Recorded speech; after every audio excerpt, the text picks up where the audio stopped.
আপনি কি জানেন রুদ্রাক্ষের উৎপত্তি কিভাবে হয়েছে বা বাসুকি কিভাবে শিবের গলায় স্থান পেয়েছে?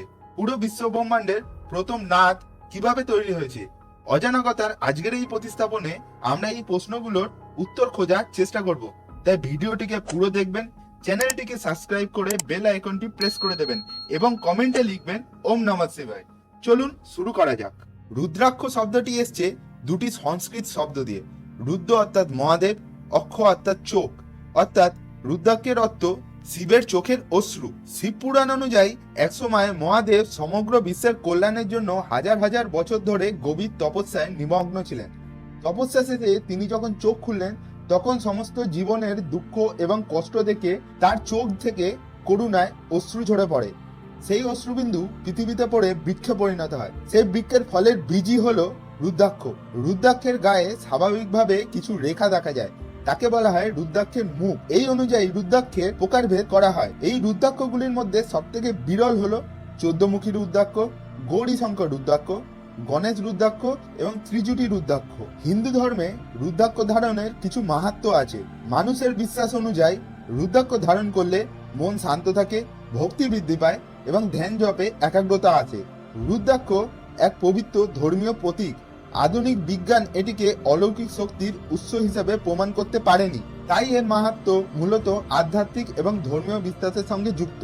এবার আসি আমাদের দ্বিতীয় প্রশ্নে, বাসুকি নাগ কিভাবে মহাদেবের গলায় স্থান পেয়েছিলেন? বাসুকি ছিলেন ঋষি কশ্যপ এবং কদ্দুর পুত্র এবং নাগলোকের অন্যতম এক শক্তিশালী রাজা। তিনি ছিলেন মহাদেবের একনিষ্ঠ ভক্ত, কিন্তু তিনি কিভাবে মহাদেবের গলায় স্থান পেলেন এর উত্তর লুকিয়ে আছে সমুদ্র মন্থনের ইতিহাসে। ঋষি দুর্বাসার অভিশাপে দেবতারা তাদের শক্তি হারিয়ে ফেলেছিলেন। তখন অসুররা 3 লোক দখল করতে শুরু করে। দেবতারা তখন ভগবান বিষ্ণুর শরণাপন্ন হয়ে বলেন ক্ষীরসাগর মন্থন করতে। মন্থনের দণ্ড হিসাবে ব্যবহার করা হয়েছিল মন্দর পর্বতকে এবং দড়ি হিসাবে ব্যবহার করেছিল নাগরাজ বাসুকিকে। কিন্তু মন্থনের শুরুতেই অমৃত বেরিয়ে আসেনি, বেরিয়ে এসেছিল এক ভয়ঙ্কর বিষ যার নাম ছিল হলাহল, এবং এই বিষ সমস্ত সৃষ্টিকে ধ্বংস করছিল। এই দেখে দেবতা এবং অসুর সবাই ছুটে গিয়েছিলেন মহাদেবের কাছে এবং মহাদেব তিনি এই বিষ নিজের হাতে তুলে পান করেছিলেন, কিন্তু দেবী পার্বতী এসে মহাদেবের কণ্ঠে এই বিষকে আটকে দেন। তাই জন্য মহাদেবের নাম হয় নীলকণ্ঠ। এই সময় বাসুকি নিজের শরীর দিয়ে অসীম কষ্টকে সহ্য করেছিলেন। বিষের উত্তাপে তার শরীর দগ্ধ হয়ে যাচ্ছিল এবং মহাদেব তার এই ত্যাগ এবং ভক্তিতে সন্তুষ্ট হয়ে তাকে নিজের গলায় ধারণ করেন। এর থেকে আমরা বার্তা পাই যে অন্যের কল্যাণের জন্য নিজেকে উৎসর্গ করে মহাদেব তাকে নিজের কাছেই স্থান দেন। এবার আসি মহাদেবের আরেকটি রহস্যময় প্রতীক, যা হলো ডমরু।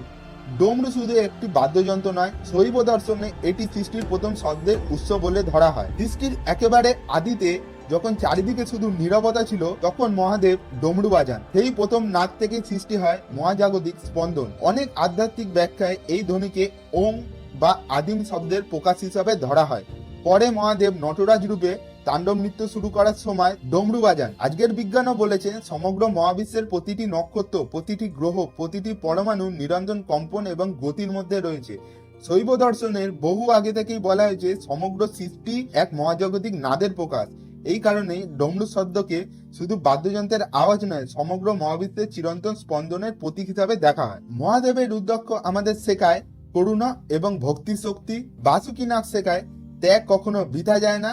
আর ডমরুর প্রতিটি নাচ যেন মনে করিয়ে দেয় এই মহাবিশ্বের কিছু স্থায়ী নয়, সৃষ্টি হবে, ধ্বংস হবে, আবার নতুন করে শুরু হবে। সময় বদলাবে, যুগ বদলাবে, সভ্যতা বদলাবে, কিন্তু একজনই অপরিবর্তিত থাকবেন, মহাকাল দেবাদিদেব মহাদেব। তাই আজও কোটি কোটি ভক্ত এক বিশ্বাস নিয়ে উচ্চারণ করেন ওম নমঃ শিবায়, হর হর মহাদেব। ভিডিওটি যদি আপনার ভালো লেগে থাকে তাহলে ভিডিওটিকে লাইক এবং চ্যানেলটিকে সাবস্ক্রাইব করে আমাদের সাহায্য করবেন। ওম নমঃ শিবায়।